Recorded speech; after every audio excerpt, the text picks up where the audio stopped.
According to Apple, it is 4:01.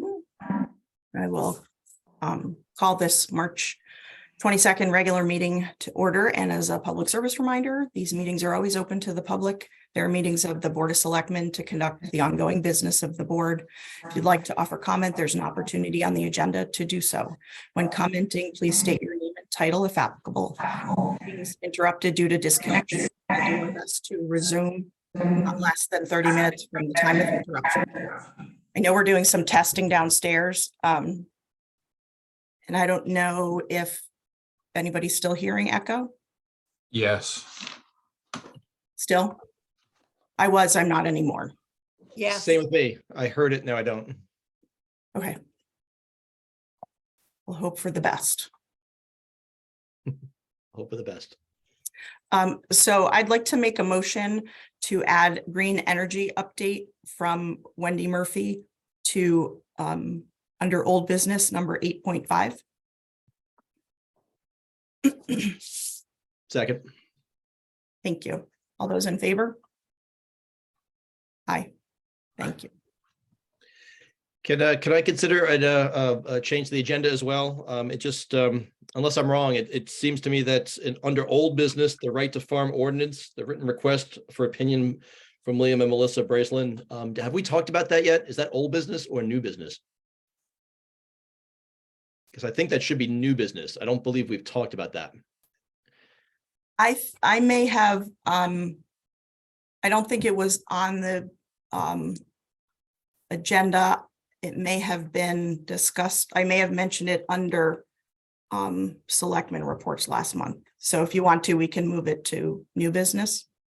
And related to that, the Conservation Commission presentation on land acquisition funds. I think we've talked about land acquisition funds, right? That was on. Yep. What could we just switch those two items to where Yeah, they, we should make a motion. Okay. I make a motion Just to one for one. Yes, I make a motion to switch the right to farm ordinance and move that to new business 7.1 and move Conservation Commission presentation on land acquisition funds to old business 8.4. I'll second that motion. All those in favor? Aye. Aye. Alrighty, let me just move things around here. Make sure I.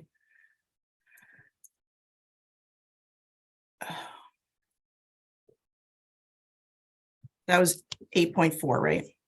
Correct, yes. Alrighty. So the first order of business is to approve a large bolus of minutes, and I have not had time to review these minutes, so I'd like to make a motion to table approval of the minutes. Second. Thank you. I'll Do you want to consider, say? I'll consider that too, but I'd also like to point out, if I can point out two things. So, Well, since we're tabling it, Okay. it really should wait okay, till next time. Okay, that's fine. All those in favor? Aye. Aye. Thank you. Correspondence, we have a letter from Bruce Osborne in the folder that was, it actually references back to a previous meeting. I think he was mostly just correcting one component of what he had said in the previous letter. So I don't think there's anything we need to address. So moving on to public comment. Any public comment? You can raise your digital hand, that would be great. I saw somebody's hand go up. Lynn Harrington. Is that yes? Hi. Lynn. In the March 13, 2023 special BOS meeting, the parking director, hold on a second. The park and rec director accused me of harassing him. This is an unfair accusation and I request an apology. Following FOI and Robert's rules is not a choice. As a taxpaying community member, I have every right to request these rules be followed in both email and public comment. My actions do not constitute harassment in any way. Defamation of my character in a public meeting, however, by a town employee is harassment to my personal character, requiring a public apology. We'll follow up with him on that. Thank you. Absolutely. Any other hands up? Don't forget to take your hand down, Lynn. Thanks. I don't see any other hands up, so we will continue moving on. Next item of business is tax refunds. We have a total of 2 for $812.44. So I will make a motion that we approve the 2 tax refunds for $812.44. Second. Thank you. All those in favor? Aye. Aye. Thank you. Next is treasurer's report. And Sorry, I wasn't okay. really ready. Hold on a second. I didn't. you're relying on all those minutes that we had to approve. Wow, I thought I was so much further down. Sorry. All right. That's Let okay. me do a screen share. Can I? Oh, yes. Yeah. Sorry. Okay. Everybody see my screen? Yep. Yes. I did submit this, however, it was only this afternoon, so you may not have had an opportunity to look at it. I did ask Joyce to plunk it down into the meeting folder so that anybody could get it that was in so desirous. This is my typical report. At the top of the report, it's the number of transactions and the dollar amount associated with said transactions for these 4 different categories with a net income to expense for the 2 previous months. Middle section of the report is budget versus, well, actual versus budget, and the variance, the percent of budget and the variance. And then on the very bottom is some notes. The first 4 notes are revenue notes, and to date, $139,538 has been received that was unbudgeted revenue. So this goes to offset the general fund appropriation that was made by the Board of Finance to balance the budget. On the bottom section are some notes regarding expenses. I'll point out that the town hall note and the Swift House note are carryover notes. I just want to kind of keep that on everybody's, the front of their minds. And I just wanted to put a note that a lot of time has been spent by me on the budget process this cycle. Every single meeting that you have had, I've actually had to watch whether I could attend it or not. So that's gobbled up quite a bit of time. And I've issued 7 iterations of the proposed budget since January 1 through today. That's my regular report. On the back side of the regular report is the building inspector information. So year over year, at this point, there's been $323,921 in building permit value issued, higher than last year. And there's been 45 more permits issued as of the same period this year over last year. The next document I provided is mostly for your reference. It gives you the proposed budget and each individual department, the total increase by department. And I thought that might be helpful for you to have tonight as a standalone document when you're presenting to the Board of Finance. And then the last document that I included is also in the budget folder shared drive, but it's the balances of the capital fund. That seems to be a burning question on a lot of people's minds. So I wanted to include it as part of my monthly report this month. The far left column tells you what the capital project is. And as you march across the columns, the column titles tell you what the activity is in the column. And the far right column is the balance in that particular capital project as of, and this was created on February 21st. I don't update this a lot because I have all of this in my data set. So to produce this report is a little bit time consuming, but I do try to update it quarterly. And when I update it, I will certainly try to provide you all with a copy. And that is my report. If anyone has any questions. Nope. Thank you, Barbara. Thanks. Thank you. Thanks, Barbara. Alrighty, moving right along. The under 7, the new business, the right to farm ordinance, written request for opinion from William and Melissa Brazelin. So there's a number of documents in that public meeting folder that include the Brazelin's initial letter, which I believe is B. Yes, so it's 8.4B.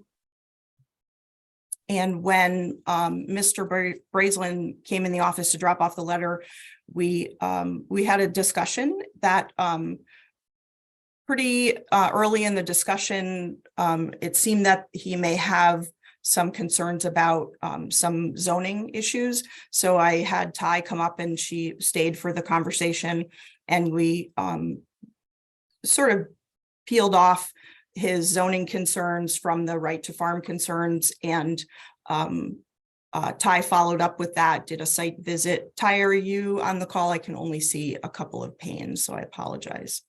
Yeah, I'm here. So can you just pick up from that Yes. point for your piece? So I'm not, Yeah, so I did a memo to the Board of Selectmen regarding my site visit, and I included some pictures of what I saw. Mostly, after discussing with Mr. Brazelin, I met him on his property and looked at the property in question from Mr. Brazelin's deck. So that's where those pictures were taken from, and I was just more or less looking for the junk and the issues that he brought up in his letter that may have been some kind of zoning violation. He also mentioned the driveway, which there was a permit in place for, and everything seems to be in order with that. So as far as the junk goes, it seems that if it is, it's not. I have to say, Mr. Brazelin's property is pristine and the neighboring property is more rural. So it's very different, and farms are not always pretty. So the only thing that I saw that might be questionable there's a couple containers that are probably within the setback. And if they've been there if they're not considered temporary, if they're kind of like a pod or something like that, and they've been there for years and years, he might want to consider getting a permit as a shed for those, because there's no permit for them to be in place. But a pod or something like that would be considered an accessory, use to the property if it's just there temporarily. It didn't seem like it was a huge violation, and that's something that could be worked out very easily with that property owner. So the majority of the complaints were more geared toward the right to farm and the nuisances that are, created by living next to a farm. So the ordinance states that the Board of Selectmen needs to mediate those issues. So I think that's pretty much all I have to say. great. Thanks, Ty. Appreciate it. Then I spoke with, and they spoke about it at the Conservation Commission meeting. And I think, yep, Connie, you got your hand up. So I wanted to just have you come in for the next part of how we've sort of walked through this process. Sure, Jean, and I'm Connie Manis. I chair the Kent Conservation Commission. I put my hand up just to clarify, actually, at the tail end of what Ty was reporting, that the right to farm ordinance doesn't actually create a right for anyone to bring a nuisance suit. It's actually what's referred to as like an anti-nuisance ordinance. Because what it does is it protects farmers from having nuisance suits brought against them.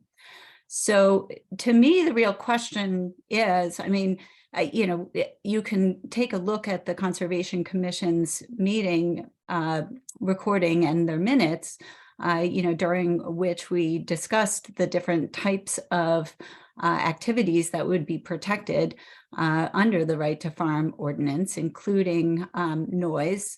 There isn't specifically wording about whether or not somebody's property is unsightly. in that right to farm ordinance. But presumably there would actually need to, the protection kicks in if there actually is a nuisance claim.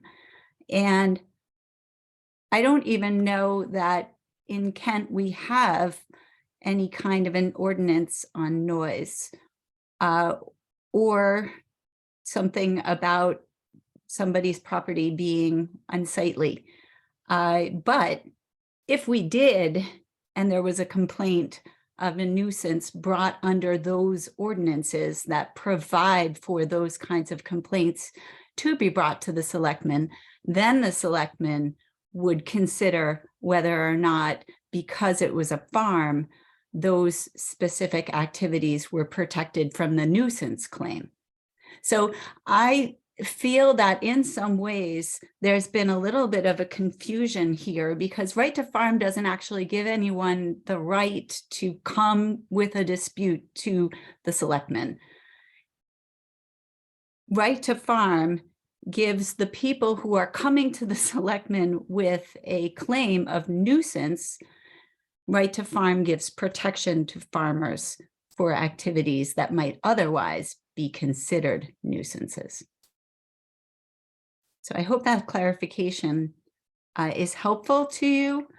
I do think that, that the person against whom the Bracelands made their complaint is a farmer, and that the activity would be protected under right to farm. But I also don't know that a nuisance claim was made, and that might be something that you would investigate. On the other hand, if it would be protected anyway, you might not need to do that.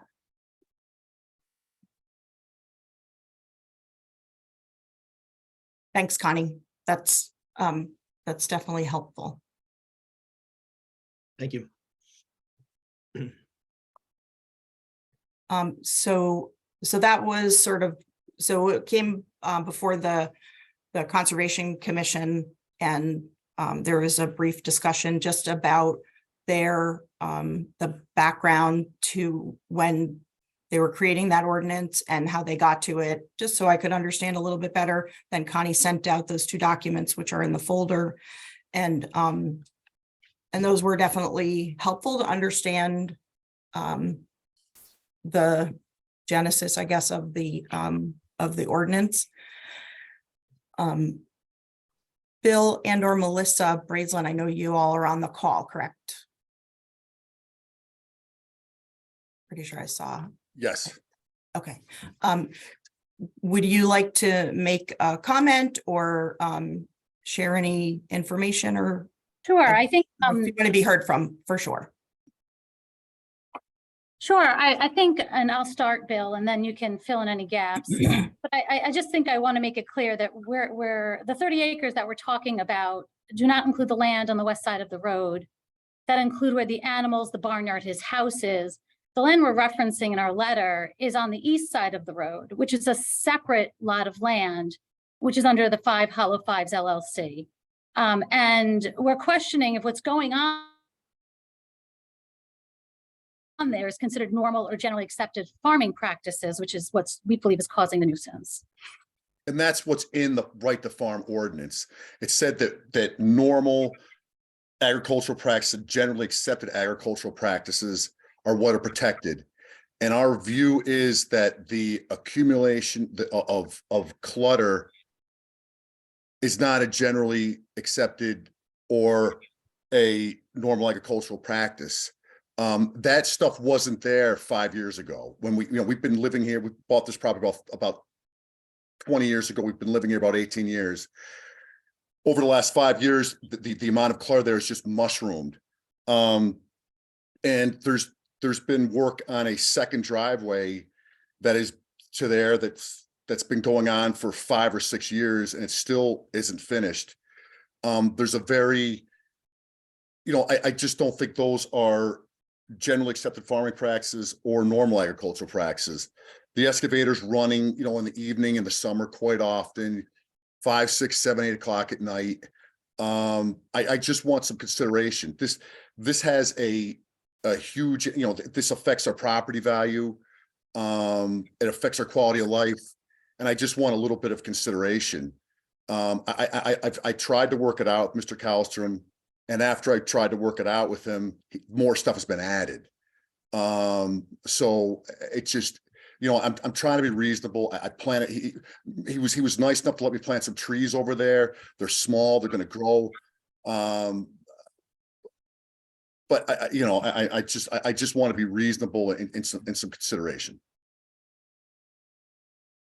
But I don't think that what he is doing are generally accepted agricultural practices and normal agricultural practice, the basis of our complaint.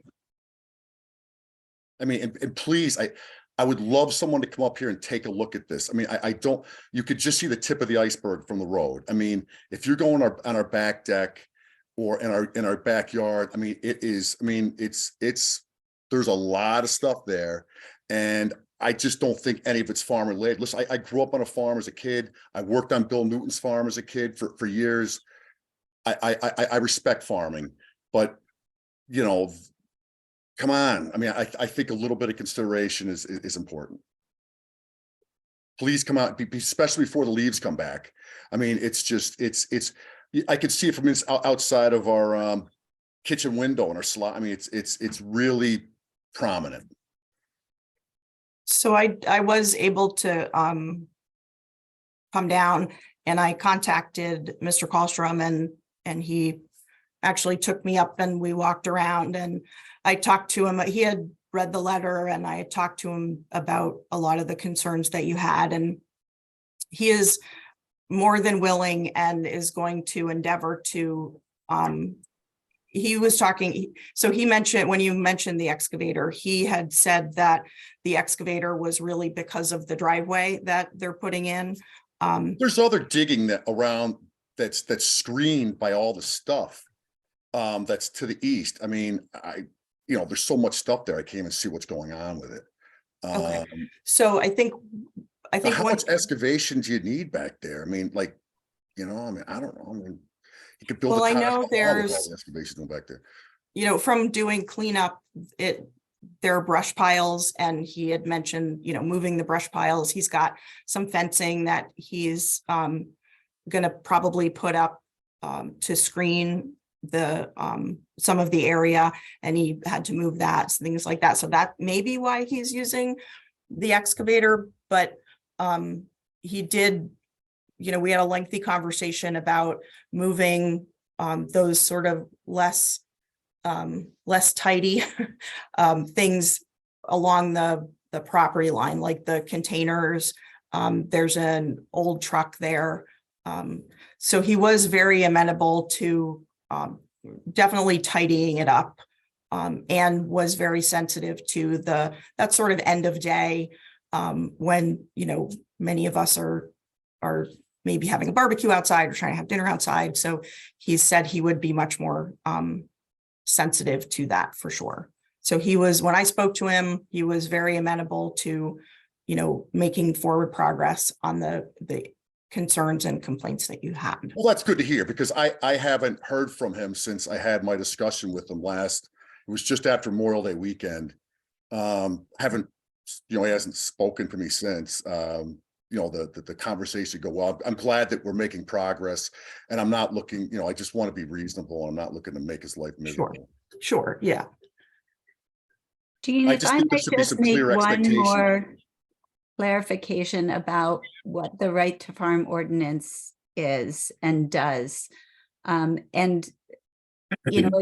I think it is confusing to some people. I remember that we had this conversation in the Planning and Zoning Committee Commission meeting when we were first drafting it and putting it before the town. But the right to farm ordinance is really an ordinance that is meant to be used by farmers. It's not put out there for people who would bring a grievance complaint to interpret whether or not farming conforms to generally accepted farm practices. There is no way that a private citizen could use it to hold a farmer to generally accepted farming practices. There's no contemplation that it would create that kind of private right of action. Really what it is it gives a layer of protection to farmers against an otherwise properly asserted nuisance complaint. Have you taken the time to come up and take a look at this, Connie? I drove by the other day. Okay, did you go up? I said you're invited to come up our driveway. It's a much, it's a much, you know, from the road, it's the tip of the iceberg. Bill, the thing is that the reason that we have these kinds of things in a town, an ordinance, is to help to democratize and make less subjective the things that we as a community would like to see together. It's not about what I as an individual want to see or not in my next yard. It's about what we as a community decided together. And that is the power of doing things on behalf of a town, is that it isn't subjective, is that it is about an expression of policy that we together decided more reflects our community ideals than what we might individually decide together, you know, as individual residents.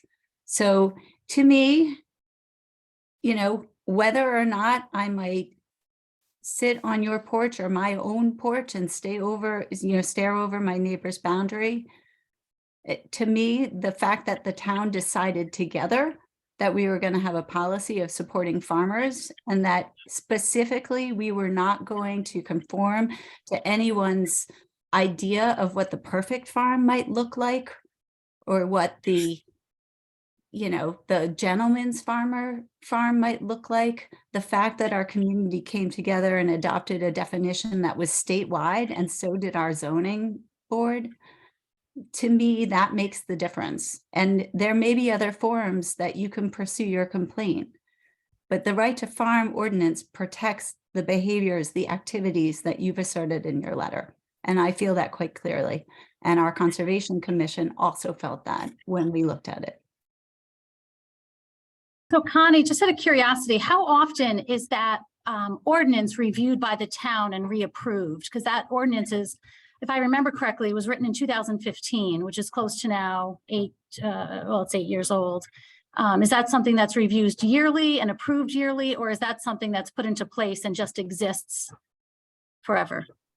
I don't know the answer to your question, Melissa. I don't know that there is a hard and fast, you know, rule for how often a town might review its ordinances. I would say that on this occasion, that the Conservation Commission reviewed the ordinance and feel that it's still valuable.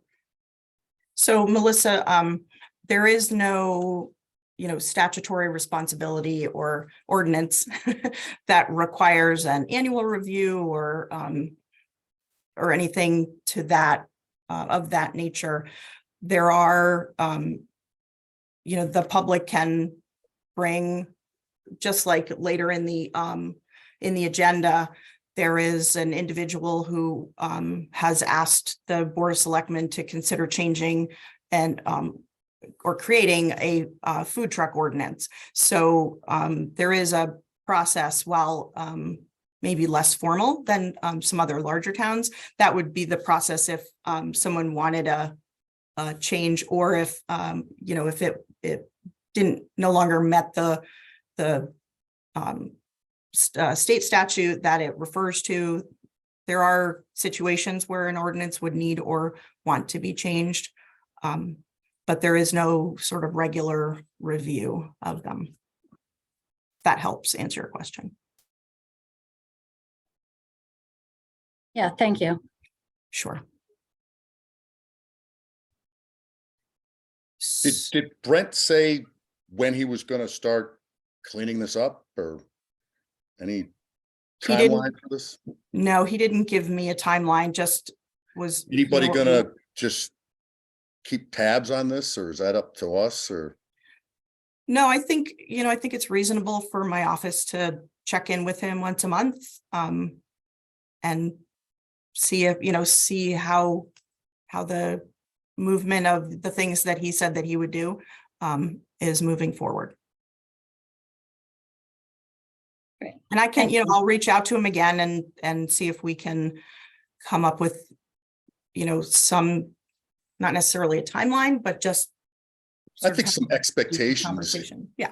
be a good, clear expectations is a reasonable thing. Mhm.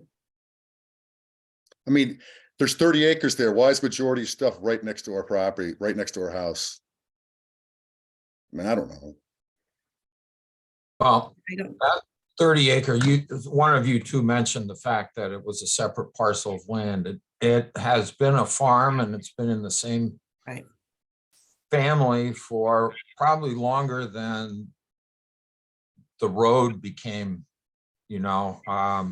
probably the road followed the cow paths. That's how a lot of the roads in Kent existed. So he has, as a farmer, he has a right to use every part of his land, and most of that 30 acres has hay fields.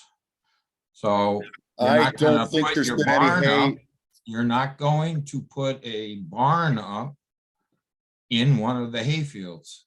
That's probably why he put it where he did. I'm not talking about the barn. I'm talking about the containers. I mean, I'm not sure why they're lined up right outside our garage door. I mean, I there's a don't lot of, know. there's a lot of other space for them to be. And I guess that's what he's going to work on. I hope Yep. he deals with us in good faith. And I've been tried to work it out with him, and I hope we can move forward in a neighborly fashion, and show some cooperation. I'm very optimistic about that. I've got one quick question for both of you. Bill and Melissa, thank you for being here. Appreciate your time. Reading your first letter here, Mr. Kallstrom did allow us to purchase, plant, and maintain 19 giant arbor vitae. Am I pronouncing that Arborvitae. right? My Yep. Latin is not what it used to be. On his land at our own expense. These trees will someday screen some of the mess. So you said you haven't really talked to him since last Memorial Day, but regarding this issue, maybe that was before Memorial Day that you bought those trees. I mean, Yeah, it'll be 2 years in September that I planted them. I mean, they're small. I mean, I spent $1,000. I mean, that was kind of what a little bit, that was my budget for that. Mhm. So I got $1,000 for the trees. Okay, so and just to point out that you have worked with him, Yes.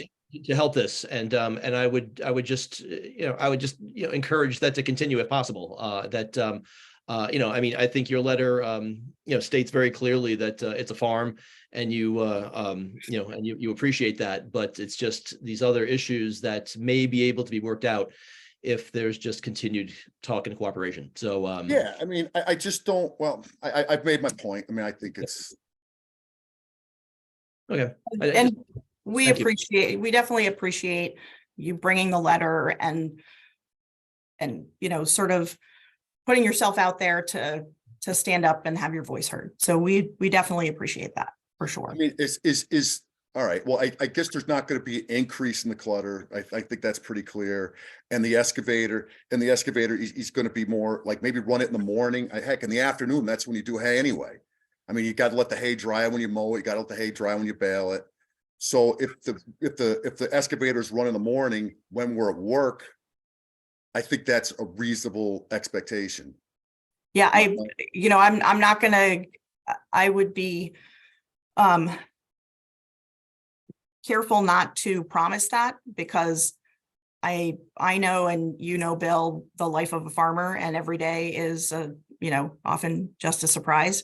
So I know that his intention is to be more sensitive to the time of day when you're, at the end of the day, when you're trying to have your barbecue and spend Play some with the kids peaceful time outside. outside. Okay.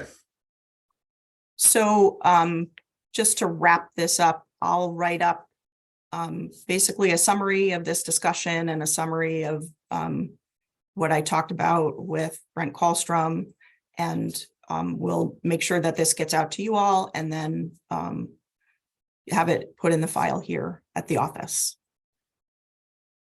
Okay. And in the process of, this was actually sort of a good test case for something that I've been thinking about since the previous right to farm discussion a few months ago. I spoke with Ty and I spoke with Connie, and I'm in the process. I was hoping to have it ready for today, but it's just not. I'm going to write a procedure for the for this process. And I think my plan is to have it go sort of the way that this went, that it would go out and get consideration from land use, then the Conservation Commission, so that we, the board, could then have the really those two entities are the subject matter experts here. So they would be able to give us back, you know, an opinion if they're just like Ty had, as far as there were, you know, no zoning issues except this one possible one, and then the Conservation Commission, and also for transparency and visibility to those agencies. Connie, I see your hand up.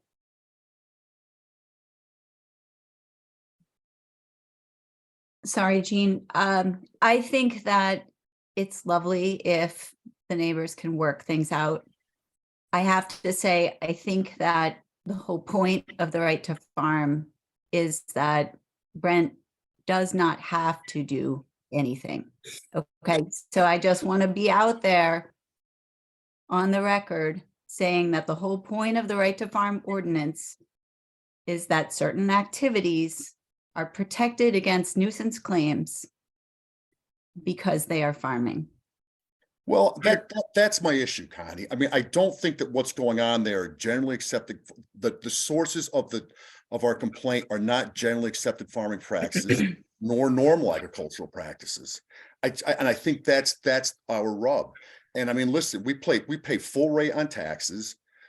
There's a tax break over there. Our property value is significantly devalued. I don't think that anybody can get a sense of, unless you look at it from our property, you can get a sense of how much of a mess it is over there. And it's been very difficult to, you know, we worked hard for this property. We came to Kent. I grew up in Sherman. I'm a local guy. We're still paying our mortgage, and to over the last 5 years to watch the accumulation of stuff over there, I think it's a very difficult pill to swallow. And the fact that I just don't think that they're all those containers have nothing to do with agriculture. What do they have to do with agriculture? In the stuff, I don't see any agricultural purpose for them. The second driveway's been worked on for 4 or 5 years. You know, there's already a driveway there. That's my issue. I just don't think they're generally accepted farming practice, and that is what's written in the right to farm ordinance. Am I off? Tell me I'm off base.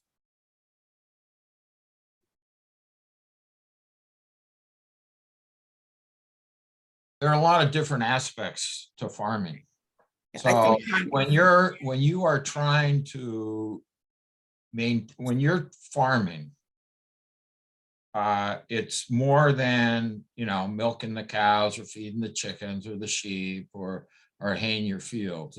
It's maintenance, it's maintaining equipment, it's maintaining your buildings. So I understand that. When you get a chance to get lumber that can be used to fix your buildings, and you take advantage of that, but you have to stick it in a pile outside until you can use it, you do it. That's all. It's all mostly part of it. You know, there are a couple of containers there that contain a lot of his tools that he needs. That's part of being next to a farm. And I saw Connie turn her video on. I just wanted to see if she wanted to jump in here. Rufus said it well. And that, you know, when you look at that definition under the that 5.2 right to farm, it talks about agriculture, and it does hit on all of those, you know, everything that's going on up there. And I was gonna, thanks Rufus for talking about what's in those containers, because it's all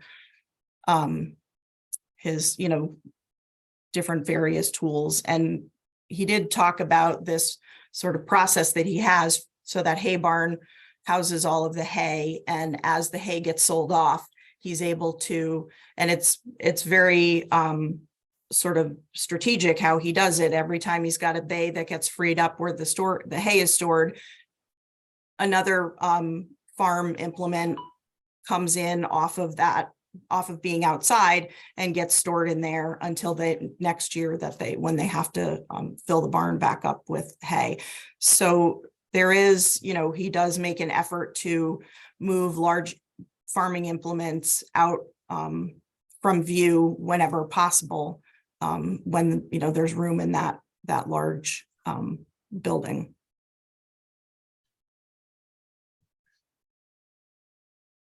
So I think we've spent enough time on this, so I will follow up with that with a letter, and hopefully next month we'll have a process that we can walk through and get approved, just so that we do this the same way every time.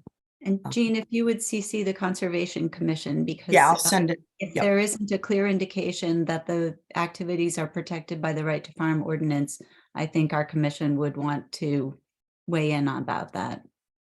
Okay. Is the board looking to consider a motion about to rule on this letter and whether it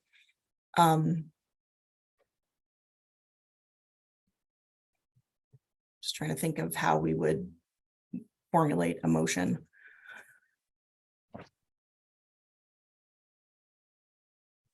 I don't see a need to make a motion here. I mean, we've heard the complaint, I went and looked myself, and it's up to the two neighbors to try to work it out. But you've got to understand, farming life is a busy and tiring life, so it won't happen overnight. Oh, believe me. Yep.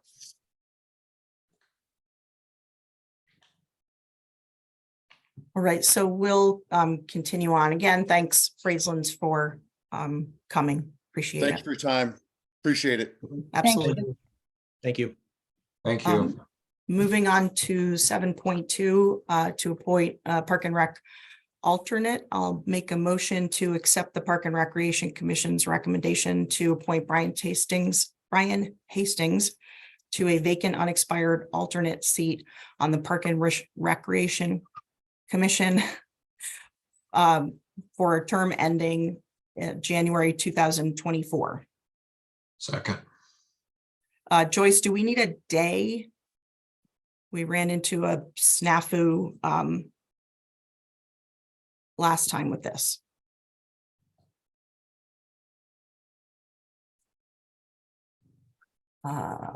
Let's see here. She might be downstairs. Well, Can, you add as of today, hasn't the other person resigned? I'm sorry.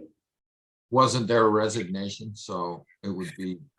No, it's really about the day of the expiration. But the website says one of whatever year for the rest of the members, so we'll stick with this.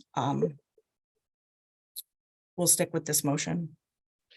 can I ask how many are on the commission currently? 1, 2, 3, 4, 5, 6, 7. It looks like it could be 8. Is Jared on? See him on before. I would have to double check on that, but I imagine that that this recommendation is filling right now it says Diane Impastato, but I'm assuming that it's filling that vacant position because I don't think they have 3 alternate positions on the commission, but I'm not 100% sure. Joyce, are you back on the that list on the website is just asking if that's currently accurate. I'm not sure. Joyce, can you hear I'm us? sorry. No, yeah. I'm That's sorry. okay. I knew that you were sort of dashing around. Yeah. The alternate Yes. position that's getting filled, Mhm. is that currently there are 2 alternate positions that say that they're filled on the website, Diana Pistato and Elizabeth Bernard.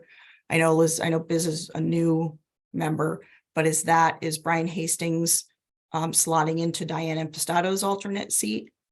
I believe so. So he would Yes. be moving into an unexpired term. So the date should already exist. Okay, and so I know from a previous appointment, we had to include the day that that commission expires. Do we need to do that here? You should have the date, yes. I have one of 24, but there was a previous appointment that we made that we had to correct it because it needed to include the day that it expires, not just a month in the year. Correct. So I don't have that. It's not on the agenda.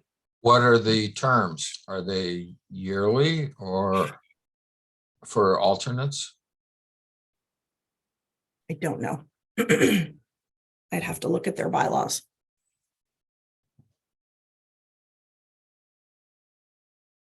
Can we ask Lynn? She might know. But what we need is the day. Well, Diane's term expired Right, 2020. January of 2024, but we need to know the day of the month.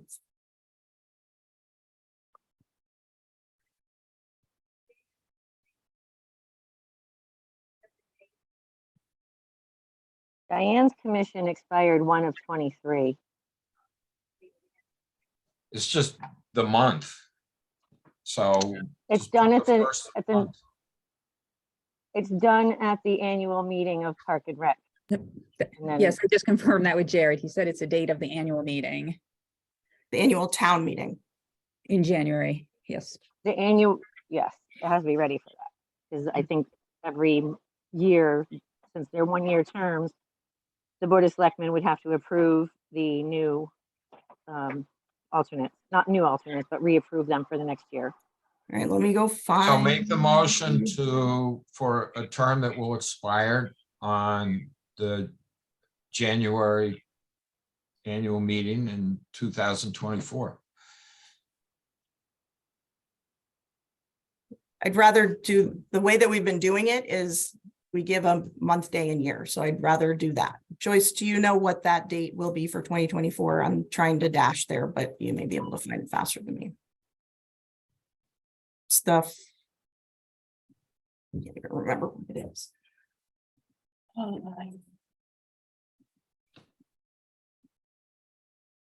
Why don't you just say for 1 year, starting at the January date that Diane gave up her commission?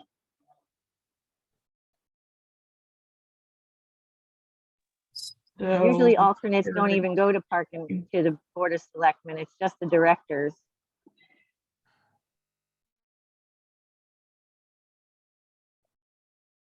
Yeah, I don't the think we have to annual do that. town meeting would be the 18th. So I'll amend my motion to say term ending 1/18/24. So we'll, thank you. Vote on the amendment to add the date of the 18th. All those in favor? All right. Aye. All right, now we'll vote on the main to accept the Park and Rec Commission's appointment for that unexpired seat to Brian Hastings. All those in favor? Aye. Thank you. Alrighty, moving on to old business. 8.1. Hiring policy. Were you able, I know that you've been out of the country, so I apologize. Were you able to send anything on that Glenn, or do you want to work on that and we'll talk about it next month? Yeah, I was not able to, I didn't send you anything. Yeah, I knew that. Didn't you like come back on a plane last night or something? Yes, a little on the jet lag here. Yeah, okay, so we'll keep that on the agenda. Okay, so next time I shall rewrite it, send it to both of you and Yeah. talk about it this time. Yeah. Okay. 8.2, the Swift House needs assessment. I'm still waiting to hear back from the COG on a couple of grants that we're looking into. We've just been buried with budget stuff, so I have not had any time to sit down with Barbara to see if there's anywhere that we can look at getting that money from the current budget. I still think, Gene, that we can look at the ARPA money to get $13,000. I don't think it's all been expended. And think of anything that would benefit the town more than getting information about the Swift House out to the public about the final cost or the estimated cost for meeting ADA requirements in a building that we're considering spending a ton of money for. Barbara, can you jump in here? You're our treasury, ARPA. Yeah, I don't Expert. have the report in front of me, but I will say that 99.9% of the ARPA money has either been expended or obligated, so I don't believe there's $13,000. However, having said that, I am awaiting for one application, the follow-up documents for one application. I haven't gotten those yet, but if I do get them, there definitely will not be $13,000 available in ARPA funding. What there was originally 11,000 some odd that hadn't been. And some of that has already been used. But again, as I said, it all depends on this last applicant and when I get the documents from them.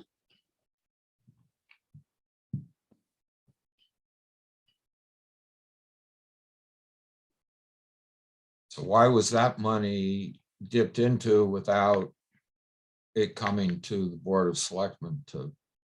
Because that was that was in the recommendation that those funds be available. If you reread the recommendation, or those funds were available for applicants if the applicant pool funding wasn't sufficient for the number of applications that were received.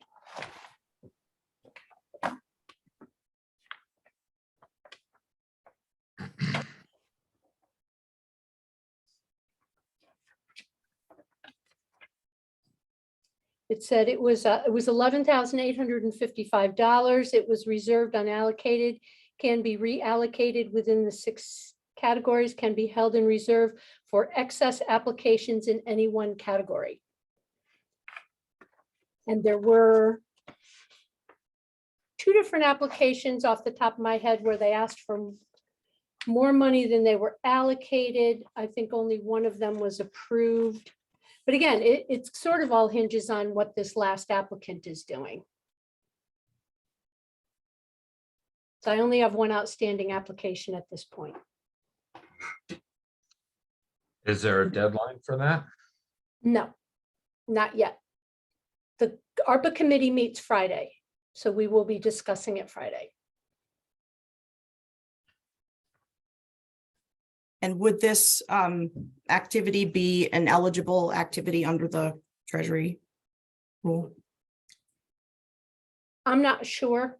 I would have to look a little closer. I don't know. Okay.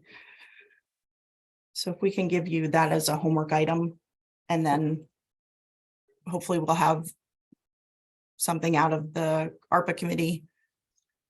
Also have your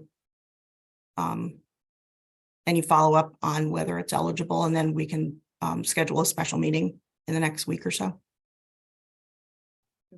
Because we need to move on this and figure out how we're gonna move forward. I don't know if I'm going to have the information I need from that last applicant within a week. Okay, Connie just put in the chat that the ARPA committee meets the 31st, not this Friday. Oh, sorry, that's right. So it's, we just I buy you would another hope- week. I would hope that the Swift House is considered by the ARPA committee, because I think it's a town-wide need. So if this other applicant has already gotten money, then maybe that's all they get, or I don't know, it's all been so harsh. That applicant has not received any ARPA funding to date. That has not happened. Okay,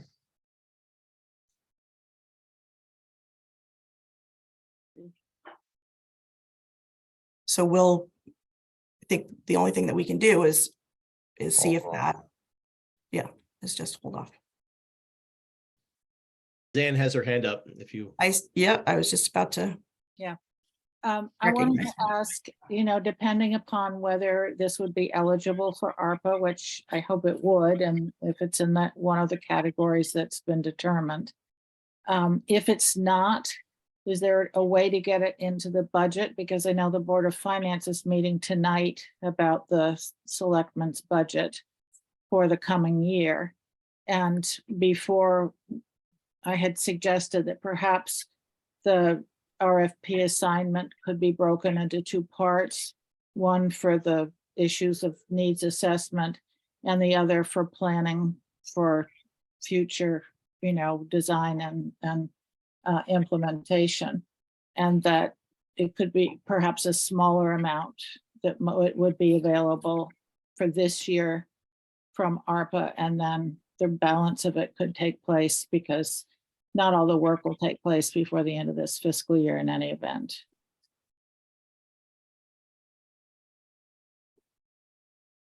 I don't know what that does to anticipating the cost of the work to be done. But it would be nice to get started on that process. I can certainly include it in my discussion tonight with the Board of Finance, that our plan is to have it come out of this fiscal year, but that it's, there's a small possibility that we would need to include it in the next fiscal year. Okay. Thank you. Sure. And Jean, these grants you're talking about, this would be for this fiscal. So you're looking at grants. Okay. Yeah. All righty, moving to 8.3, change to food truck ordinance request from Barry Lebenz. How do we want to proceed with this? I mean, we made a pretty firm decision against food trucks a while back. And that's where we stand currently. The P&Z has been dealing with with various things regarding this, and they're still in talks, I believe. So I don't believe we need to do anything right now, if at all. Well, his request was to create an ordinance that would allow certain businesses to have commercial food trucks. So we should make some sort of motion to either to where we want to go. But we should, because it was a request in writing, we should address it. Yeah, at this time, I've got no inclination to change that ordinance that we agreed on before. I don't either. It's not an ordinance, it's just Or so yes. that we're clear. I don't have an inclination to try to create a new one at this time. I would like to see what some of the other issues with that property, how they roll out. And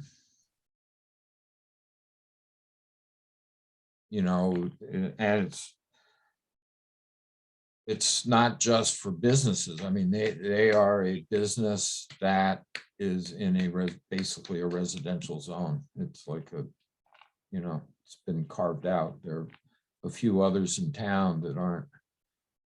Yeah. It would take some time, so. So what, like I said, I'd like a motion, I'd like to consider some sort of motion. I think it's a good idea for us to consider a motion.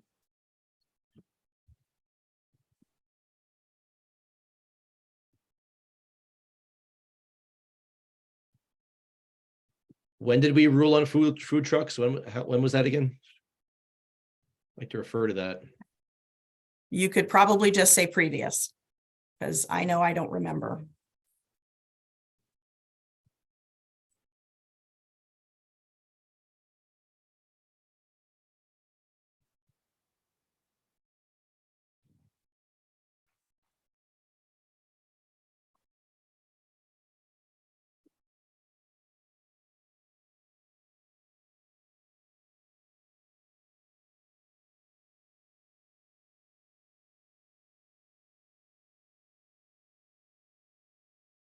Okay, so what we decided was it was what exactly? It was a food truck ordinance. It was not an ordinance.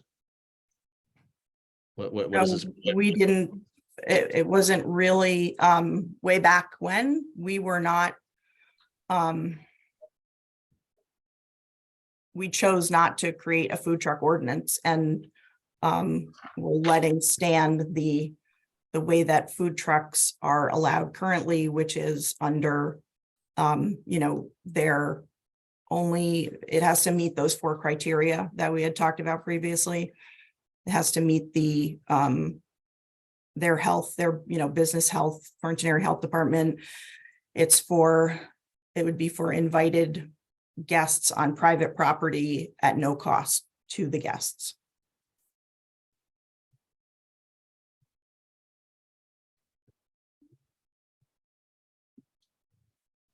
So, I mean, it can be as simple as to making a motion to decline the request to add a food truck ordinance made by Barry Levens. So moved. Okay. Simple. Guys, back me right into it.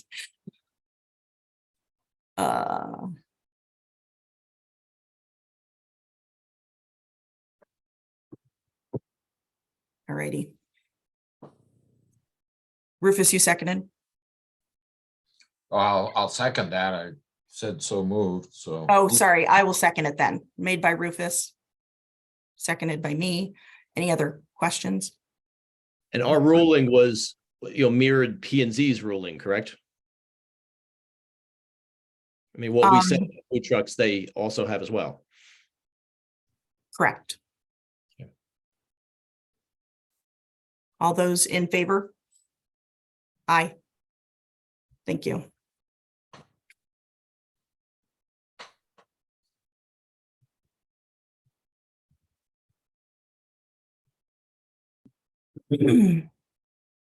Moving on to 8.4 Conservation Commission presentation on land acquisition funds. Connie, I'm going to turn the floor over to you. Sure. And I think you've heard a lot from me already, so I'll try not to prolong your meeting. There is an updated memo in your folder, which I hope that you've had the chance to review in preparation for this meeting. If you recall, last month, we reviewed the long documented history since at least 2004 of our townspeople studying and unanimously always recommending again and again that our town take advantage of the opportunity provided by our state by statute to establish a land acquisition fund. So today, our next installment of this journey is that I've compiled a list of 37 towns in Connecticut, including our neighbors in Washington, Sherman, Goshen, and Litchfield that have these kinds of land acquisition funds. They've put the requisite ordinances on the books and in many cases made good use of funding that the towns put away for the purpose of land acquisition for different purposes. we can talk about those more later.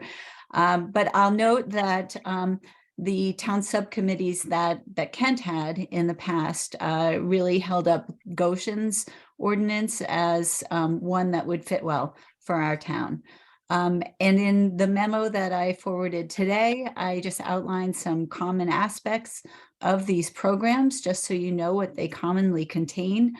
Number one, the creation of an actual fund, right? So that's, pretty much universal. If you're going to use the state statute to make a land acquisition fund, that you create an actual fund, but also a way of funding the fund or multiple ways of funding the fund. And so I outlined in the memo some of the different strategies that towns have used to put aside money in the land acquisition fund. There's no one way to do it. It doesn't always involve raising taxes. It might. It doesn't always involve using certain kinds of conveyance fees. It might. They usually do allow for private donations and for grant funds to come into a land acquisition fund, because that doesn't hit anyone in the pocketbook. But there are many different ways of doing it that our town could consider. Number three, an oversight body.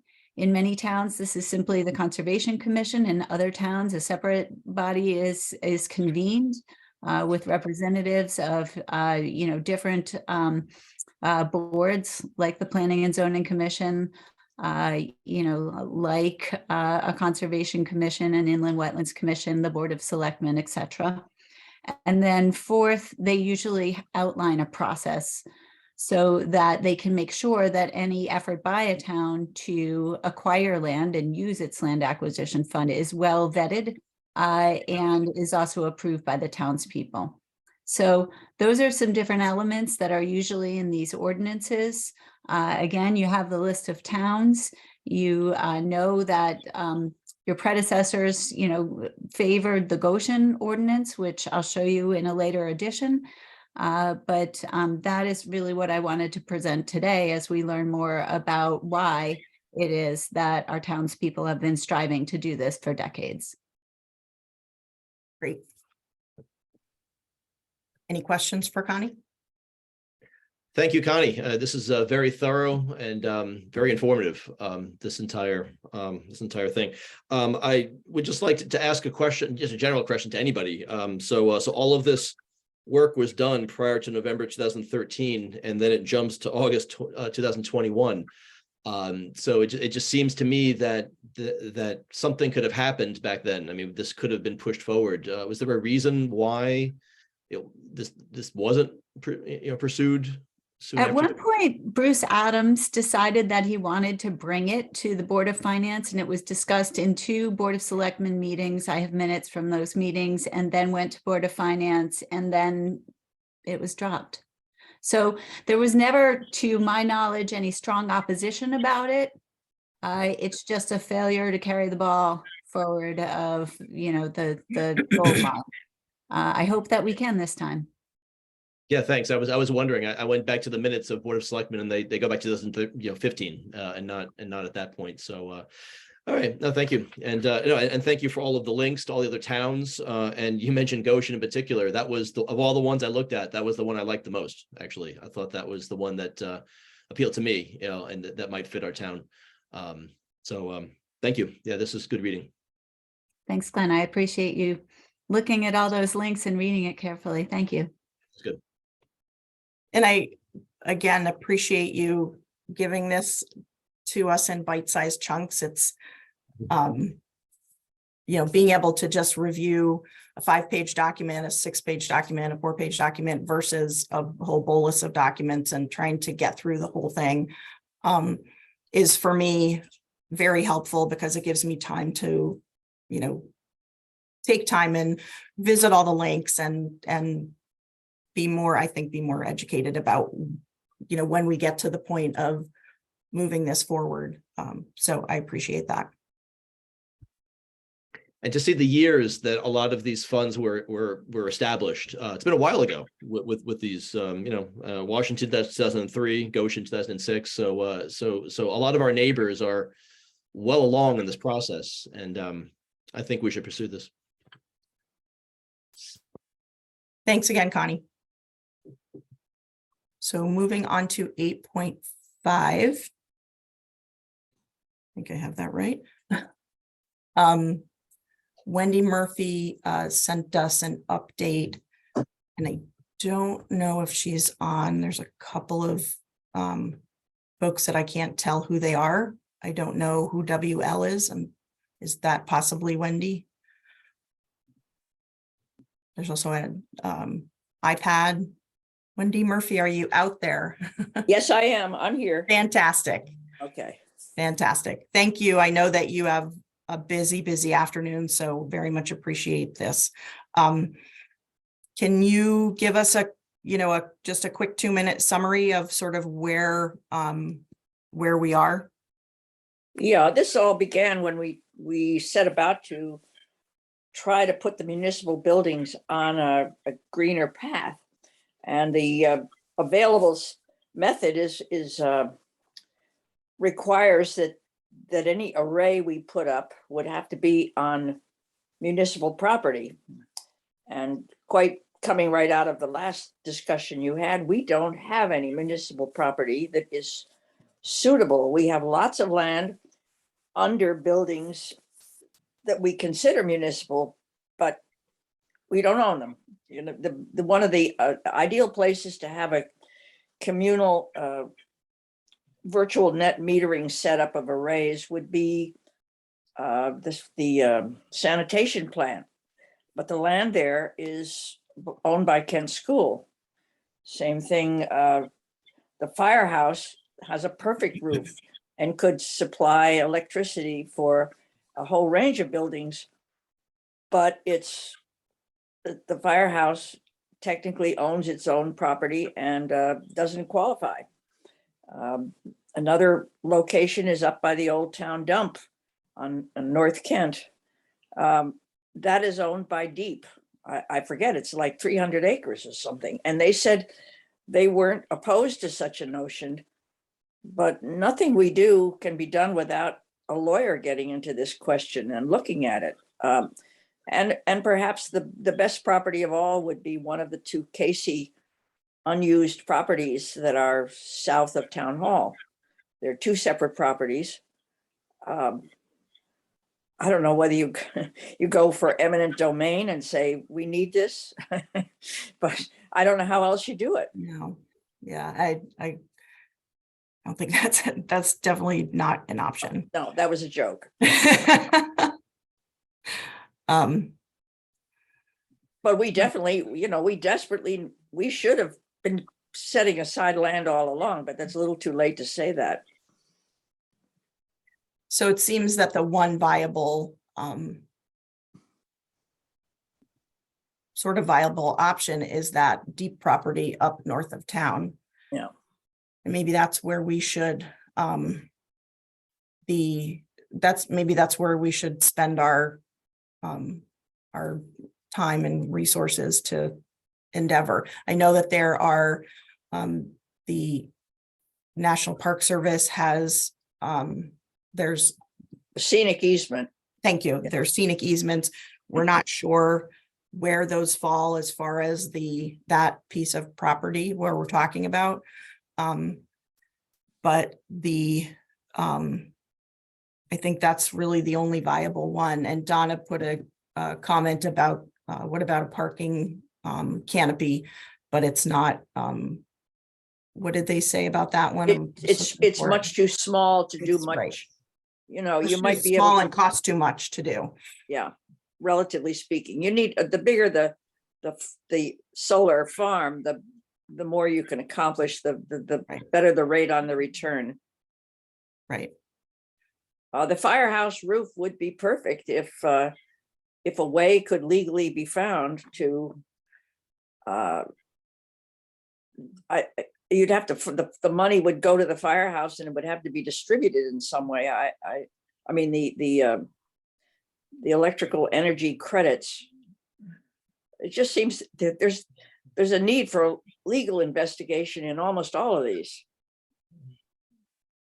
Well, I'm not sure all of them because I don't know if. Well, I mean, all of them do that you are want worth to right, do we want to expend legal resources to find out if the Kent School wants to allow us to use part of the sewage treatment plant property as a, solar array field? I'm not sure if that's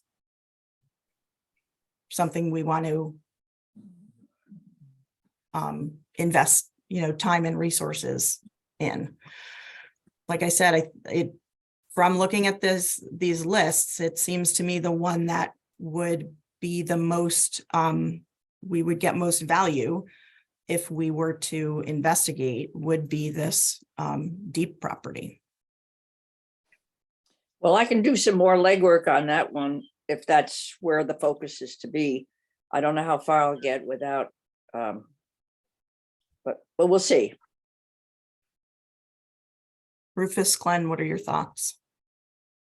My thoughts are that, and I thank Connie for everything she did, but in the aftermath of the towns, and it's simply my opinion of the town's mistake of not purchasing the open land next to the center school way back at a town meeting, it was voted down. When I was on the Board of Finance, I managed to get the town to put aside money to help the fire department purchase their building. And we also put aside money for open space, possible purchase. This was back in the 90s sometime. That got, the firehouse was purchased, and I would think that we could come have a discussion with the fire department to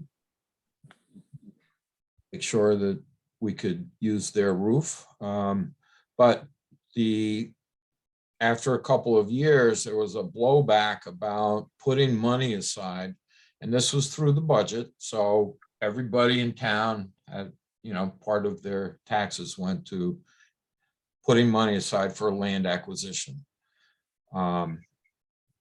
And there was blowback about taxing people for an unspecified purchase, and that stopped.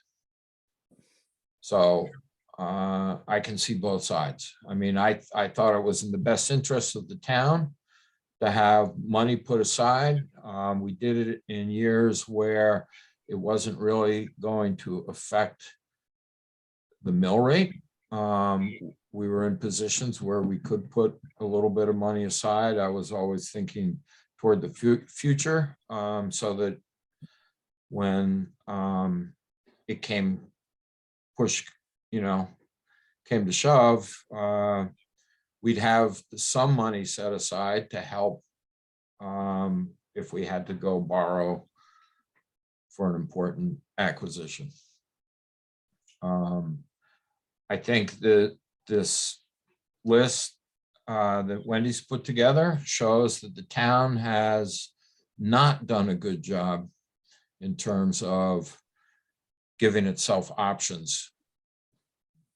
We don't have land, and that is something that would be high priority for a land acquisition fund, not for additional open space per se, but additional land for housing, for some of the other purposes that the town needs. And I think it needs it pretty badly. So that's why I support a land acquisition fund. I like the fact that we can explore different ways of funding it so that it's not necessarily through the budget, but it is extremely important that the town put municipal needs first at this point in time.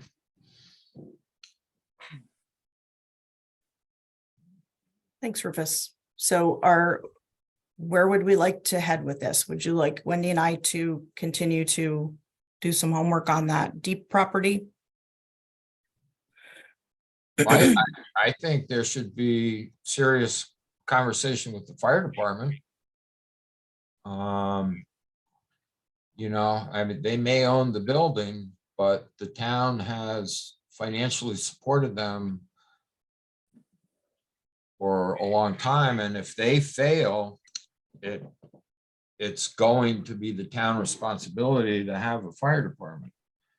So, So Wendy, the criteria for eligibility, is that what it needs to be municipal? Yeah, it should. municipally owned? Right, it shouldn't be a hybrid, which is what every one of those properties is. Right. So that's the problem, Rufus, is that it's any of these properties are not owned by the town. I mean, that's my question for a lawyer would be, what do you have to do? Do you have to just transfer the title to the property to the town? It doesn't alter the functioning of the fire department, as far as I know, except it's a very personal, every fireman, I've attended some of these meetings, feels fiercely protective of their property. And I was called down there sort of dressed down because they got the sense that somebody was looking at their electrical account with Eversource, and they felt they were being hacked into. They were, and I had to calm them down about that. But the rooftop is perfect. And then there's a second building there with yards and yards of more space. The old Maven building, I guess. So let's talk about a less emotional piece of property, just so we can have the conversation, but I don't want to spend too much more time on this. well, just quickly, but Jean, hang on. before you leave that, is the fact is the previous firehouse didn't even belong to the fire department. Okay, the previous fire building was something they used, and when they moved out, Right. went back to the library. Right. So if we were to look at the sewage treatment plant, for instance, and take that, the land underneath it is owned by the Kent School, it wouldn't be, I can't imagine that the Kent School would want to just hand over the title to that land. It would involve a, selling of that piece of property. If they were even interested in doing that, it would involve selling that piece of property in order to transfer the ownership of the property so that we would be able to use it for a solar array. So maybe they would like to have a conversation with Kent School. Would they want to go into partnership with putting up a solar array?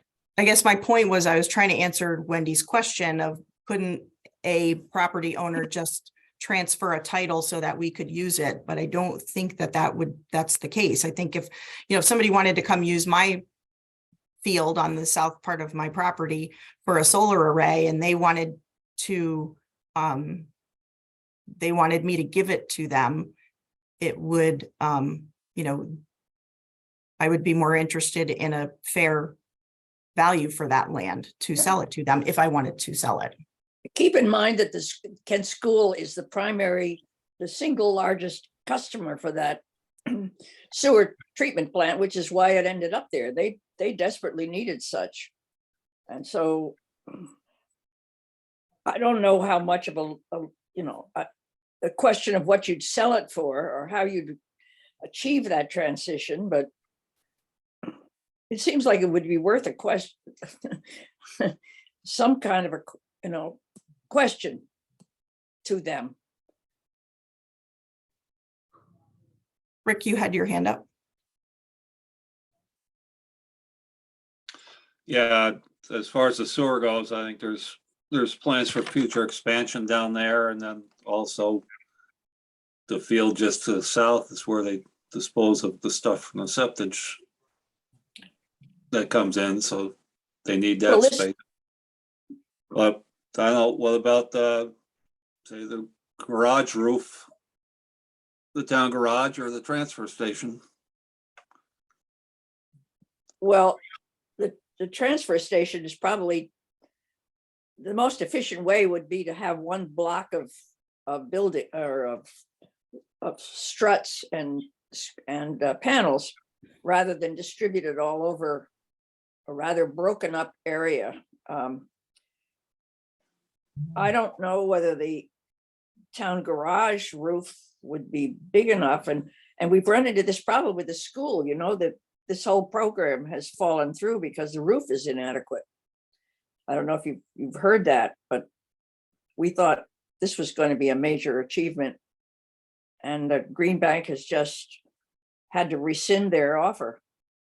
I don't know what the structure of the town garage is. It looks, I wouldn't say flimsy, but it's never been designed to carry much weight, I presume.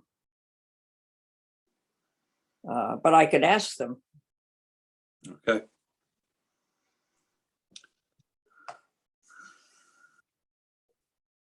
So Wendy, maybe you and I can schedule some time next week to sort of Okay, look through all these different ideas. okay. I'm going to contact the Deep in the meantime and just explore a little further. I mean, that was a grand message from them originally. It seemed kind of open-ended, but Yeah. I'd really like to find out what they really meant. Yeah. Okay, All right. Thanks, Wendy. Appreciate it. okay, bye-bye. So we're at 9 for selectmen's reports. Anything from anyone? Yeah, if I could just mention, I know I know Barbara worked really hard on the budget. I know we had lots of meetings, probably lots of changes. And I know the last meeting, we talked about whether we should pass this on to the Board of Finance without a number, which we did. We do have a number now. They have the report, I think, as of the weekend at some point, the 18th, I think. So I don't know if we need to do anything with this, but there is a number that I've seen for the first time since I've been back from my trip. What 14,810,424. That's our budget. So if we're okay with that, then we're okay with that. If I don't know if we need to do anything else, like We, prove it. no, because we approved it at the last meeting. We Okay. approved the changes at the last meeting. Okay. I mean, it's posted. Board of Finance has it. They're going to talk about it in a very short time here. So, Yep. Okay. On to, you know what, there was one thing. So we, Andrew recently, we ordered and he recently received 2 speed, oh my goodness gracious, I just forgot the word, speed radar guns, and they just came in. And so those are going to get deployed, and he and the other troopers will start to use them. So you may see him out there. We are going to do like a press release type of thing with some photos, so everybody understands and knows what they'll be looking at. So I just wanted to include that. And there was this morning early around 5 o'clock, which already went up on social media, a couple of vehicle break-ins at a couple of homes in North Kent. So state police are investigating, and they have a description of the person, but I don't believe they have anything further than that. So we sent out a reminder to people to lock your vehicles, lock your homes, don't leave valuable items in your cars, etc. Number 10, public comment. Do a scan of the room here. Jean, may I speak? Sure. Who do we have? Is that Karen? Karen Casey here. Karen? Thank you. I just really came to the meeting to listen, but since several of the conversations are about land acquisition, I didn't realize that. I wanted to point out to the selectmen that the property right next to the town hall is available for sale. Now, I'm not here as a realtor, I'm just here as a citizen, but I think that you should give it a great deal of thought and research it further. You know, Rufus mentioned earlier that our town has done a horrible job of this, of obtaining properties over the years as they become available. It's not your fault, but there's an opportunity there that should be seriously considered. Further, our town spent, I don't know what year it was, guys, $25,000 on looking at the property and designing through planning and zoning an overlay zone. So I don't know how come that ball got dropped, but we have a number of needs. We have housing needs. We have school fields needs. Now I hear Wendy Murphy talking about solar.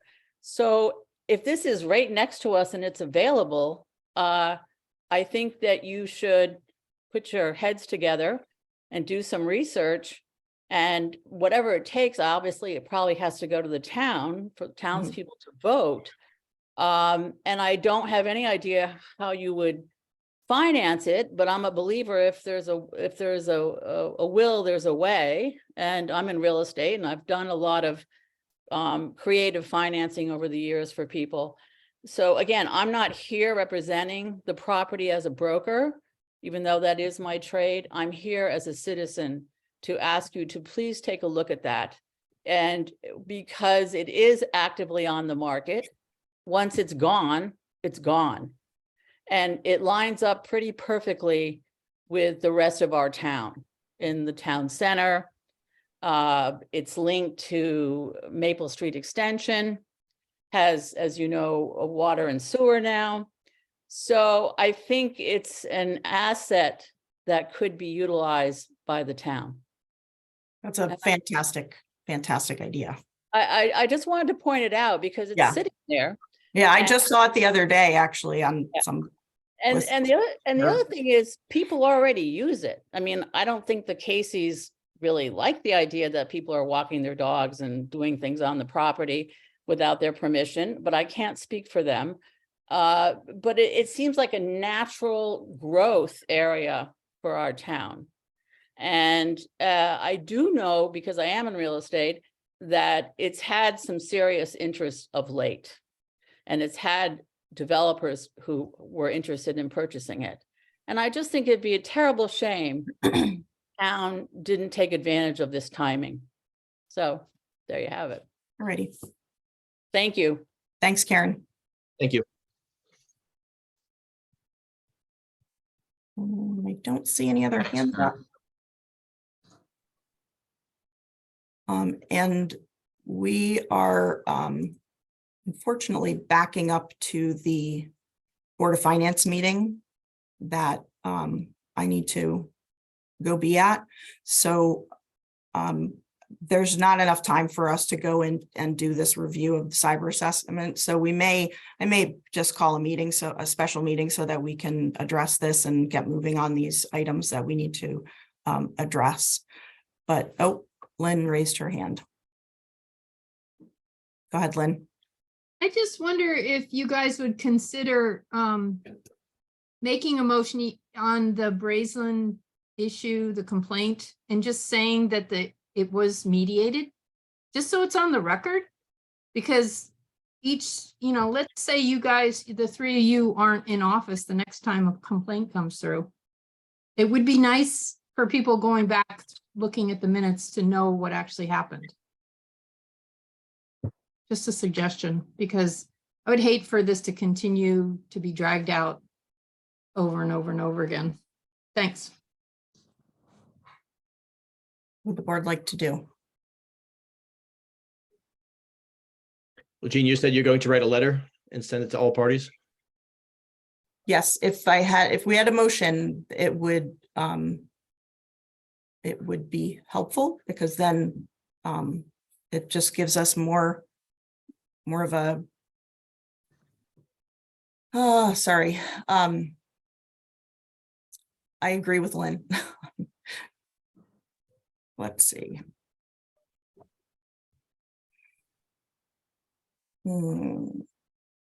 It's tough to get a wordsmithing on this.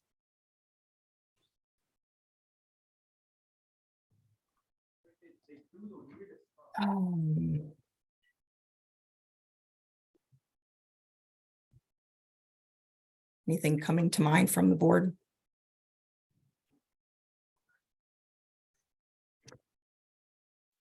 I mean, well, this conversation, this conversation will be in the minutes though, correct? I mean, the conversation we had today. Yeah. Well, I mean, they're safe to assume there will be notes, but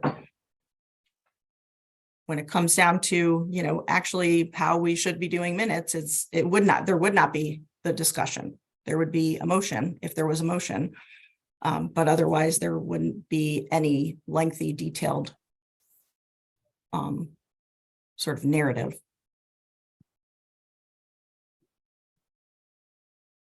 I would need time to come up with a motion. If we want to leave this on the agenda,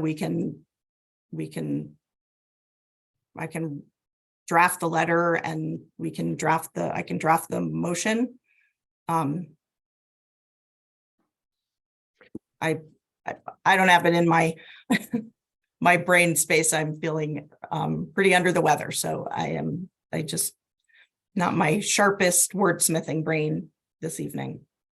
I Well, would and just repeat my request that the letter also be CC'd to the Conservation Commission. We will be looking for an explicit finding that the activities are protected under the right to farm ordinance. Okay, so why don't we just keep this on the agenda, and I'll draft a letter, and we can formally address it at next month's meeting,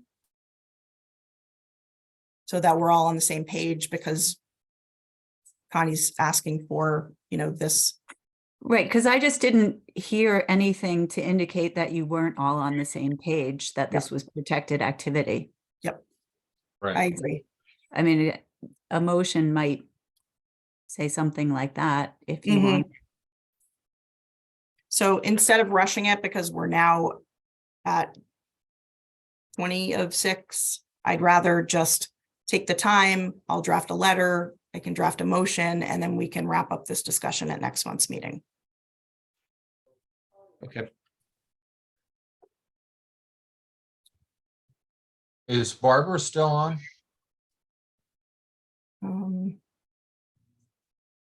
Yes. Barbara, could you do me a favor? My printer's not working. Could you print out a copy for me of what you sent us for the meeting tonight with the Board of Finance? Okay. Thank you. I'll see you then. I will take a motion to adjourn. So moved. All right, a second, and it is 5:39. All those in favor of adjourning the meeting? Aye. Thanks, everybody. Appreciate the time, and we'll see some of you shortly.